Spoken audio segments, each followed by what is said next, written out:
Hello teachers, and welcome to your new dock camera. Okay, so you should have a little box on your desk. Go ahead and unpack it and you will have this wonderful Loch Ness monster looking like creature right here. And that's your new dock camera. You'll also have this little piece of plastic that folds and looks like this, and you're going, what the heck is this?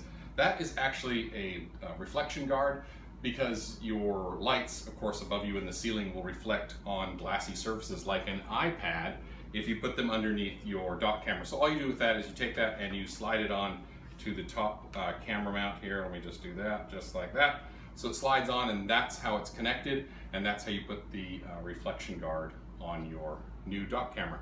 Next video, we're going to show you how to connect it up to the computer. Okay, so here I am in Miss Love's very roomy and spacious GT room that she has here. So I'm just going to find a surface to put the dock camera on, like about right here.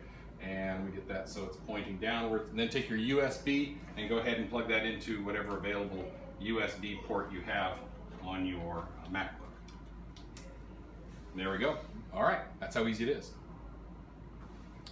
Okay, now to be able to see what's on the dock camera, you just need to open up QuickTime Player. So I'm just going to go to my magnifying glass up here on the top, put in QU, finds QuickTime Player for me.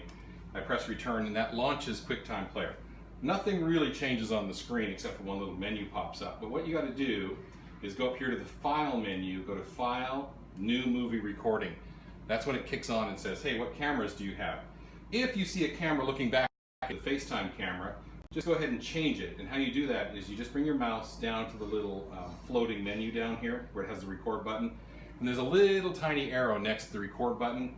If you press that, this menu will open up, and then you can just go ahead and select the document camera from there. But this one's working, and as you can see, anything I put underneath the document camera shows up on my screen.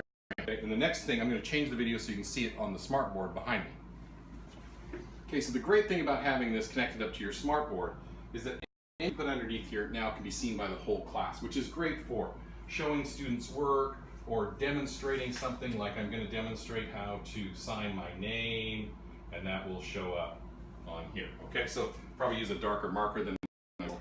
But anything you do here, and it's great for like math manipulatives, you can put them underneath here and be doing that with some math things. You can demonstrate anything that normally the whole class would crowd around you, like, what are you doing? What are you doing? Well, you just put underneath here and say, okay, see how we have this wonderful wood-carved apple tree here. And what does it say, class? So you can do that with anything you want, and you can put, like I said, student work under. They can put it underneath there, and you can even do books. Let me grab a book here off of Miss Love's shelf. So we open up the book, and we can have that right underneath the screen, and we can be reading along with the class, or showing them the photos that are in the book, or whatever that you might have. Okay. So, and next I want to show you what it looks like when you put an iPad underneath the document camera. Okay, for the final part, I want to show you how great it looks when you put an iPad underneath here. One of the hardest things about instructions with an iPad is the kids don't know where you're clicking and pressing.